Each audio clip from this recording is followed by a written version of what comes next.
Kemudian Bapak memunculkan di situ gambar atau infografis mengenai tsunami. Kemudian kalian berpendapat dari dari infografis itu, terus temukan kita menemukan secara tidak langsung menemukan kaidah kebahasaannya berupa konjungsi kausalitasnya, ya. Nah, nanti di dalam eksplanasi itu ada konjungsi kausalitas yang berdasarkan hubungan sebab akibat, tapi itu nanti kita pelajari di bagian di bagian kaidah kebahasaan teks eksplanasi tersebut. Kita belum masuk ke kaidah kebahasaannya karena ini kita masuk ke bagian strukturnya. Nah, untuk tujuannya, mengapa teks eksplanasi ini dibuat? Tujuannya yang pertama adalah menjelaskan fenomena. Fenomena itu alam dan sosial. Bisa fenomena alam dan fenomena sosial. Jadi teks eksplanasi ini bertujuan untuk menginformasikan sesuatu secara aktual. Faktual dan aktual. Kalau faktual itu berdasarkan seperti berita, tapi ini bukan teks berita. Karena tidak ada unsur 5W1H. Jadi tidak peduli kejadian itu kapan, kemudian siapa, di mana tidak peduli. Tapi yang lebih penting bagaimana proses terjadinya peristiwa atau fenomena alam ataupun sosial itu bisa terjadi. Ya, jadi tidak peduli tentang bagaimana atau di mana atau siapa atau kapan fenomena itu terjadi. Ya. Kalau misalkan seperti itu 5W1H nanti masuknya ke teks berita. Jadi sangat beda ya nanti. Kemudian kaidah kebahasaannya juga berbeda nanti dengan teks berita. Untuk fenomena sosial akan memberikan gambaran secara lengkap sehingga pembaca tahu harus melakukan apa. Jadi ketika ada fenomena sosial di dalam teks eksplanasi, diharapkan pembaca itu peka. Nah, ini harusnya kalau misalkan terjadi fenomena sosial seperti ini, harusnya pemerintah, harusnya masyarakat, harusnya nah ini masyarakat peka. Karena fenomena sosial itu disebabkan dan diakibatkan oleh manusia atau masyarakat. Beda dengan fenomena alam. Kalau fenomena alam kita belajar, ya, misalkan ada gempa bumi gitu, kita tidak bisa mengelak, tidak bisa mengatasi, tidak bisa mencegah. Bisa mencegah nanti pasca gempa. Kita bisa mencegah dengan mengirimkan bantuan, kemudian membuat dapur umum, kemudian menerjunkan tim BNPB, Badan Penanggulangan Bencana, kemudian TNI Polri. Nah, pasca kejadian kita bisa tangan, tapi kalau misalkan pas kejadian itu, saat kejadian itu juga kita tidak bisa mencegah karena itu memang alam yang yang berperan itu alam, bukan kehendak manusia. Tapi kalau fenomena sosial ya seperti kemacetan, kemudian demonstrasi, kemudian perebutan kedudukan kepemimpinan, nah itu bisa diatasi oleh manusianya itu sendiri karena yang menyebabkan adalah manusia. Jadi maksud di sini adalah eh, peka melakukan apa, mencari solusi khusus untuk fenomena sosial. Pada saat kejadian itu kita eh, diharapkan peka dan mencari solusi yang terbaik agar fenomena ini bisa teratasi atau dicegah. Ini khusus untuk fenomena sosial ya, bukan fenomena alam ya. Kalau misalkan fenomena alam seperti tsunami itu juga nggak bisa diinginkan. Cuman infografis yang Pak munculkan adalah tentang fenomena tsunami. Kita tidak bisa mencegah. Pasca tsunami kita bisa mencegah. Kita bisa mencarikan solusinya. Yaitu tadi memberikan bantuan, kemudian menerjunkan tim dan relawan dan sebagainya, banyak yang kita eh, lakukan.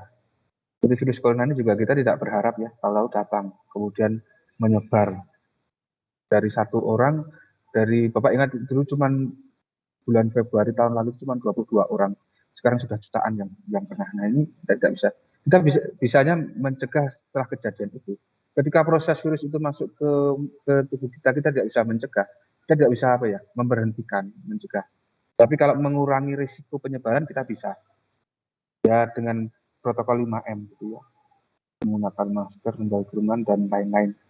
Nah seperti itu untuk beda dengan fenomena alam dan fenomena sosial dalam konteks eksplanasinya. Oke, seperti itu ya. Tujuannya itu, mengapa dituliskan atau adanya teks eksplanasi. Jadi kalau sandingkan dengan teks berita, kalau berita hanya memberikan informasi secara faktual, aktual, terbaru, nah ini tidak harus baru, tidak harus ada unsur 5W1H, itu bisa dijadikan sebagai teks eksplanasi. Tujuannya sama, menginformasikan atau memberikan ilmu pengetahuan. Jadi kalau misalkan dibuat petanya seperti ini, ibaratkan ini papan tulis ya. Nah, seperti ini. Buat bagannya.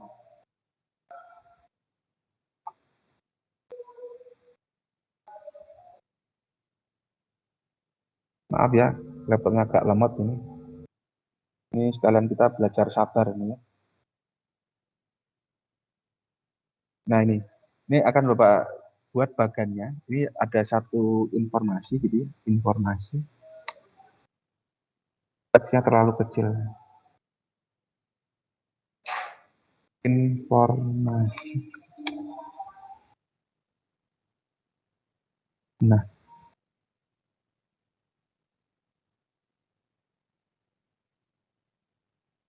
kemudian ini dibagi menjadi 3. 1,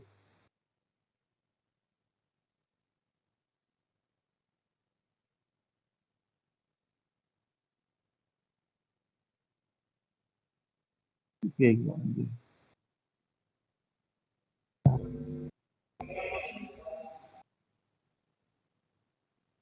2,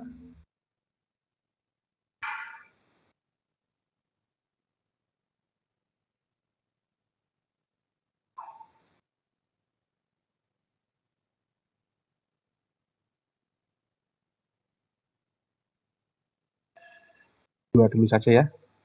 Nah, Bapak menuliskan di sini lah. Susah kalau pakai ini. Harusnya pakai bagan atau tabel. Ini saja.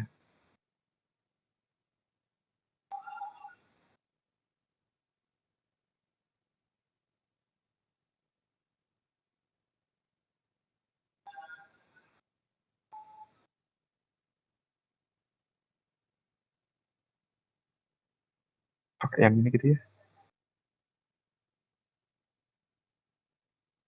Ini Bapak pindahkan sini. Ini hapus saja lah.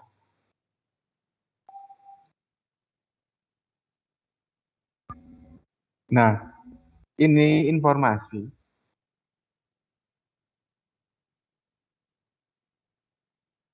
Di sini itu dapat berupa nanti bentuknya ya bisa ada 3 jenis ya informasi itu disampaikannya.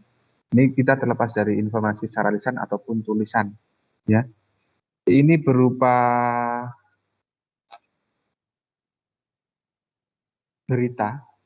Berita itu kan informasi ya, hanya menginformasikan saja. Kita tidak perlu tidak perlu merespon dari berita tersebut. Tapi kalau misalkan itu berupa, masih ingat ya kalimat imperatif atau kalimat interrogatif itu sangat membutuhkan respon. Jadi kalau kalimat deklaratif itu tidak memerlukan respon. Ya, kalimat deklaratif ya bukan imperatif atau bukan interrogatif, bukan kalimat tanya ataupun kalimat perintah. Nah, ini juga berupa informasi. Kemudian ini juga informasi. Kelas 10 sudah belajar ya eksposisi. Contohnya Bapak masih ingat teks yang Bapak sampaikan dulu yang diajar oleh Bapak kelas 10 tentang inflasi. Ya, inflasi itu tadi bidang ekonomi ya. Dari situ ada teks eksposisi tentang inflasi, dampaknya apa, kemudian pelakunya apa, bagaimana di sektor ekonomi, bagaimana perannya, ya. Terutama dampaknya yang paling ini, inflasi. Inflasi. Oke. Kemudian yang sekarang kita pelajari itu adalah teks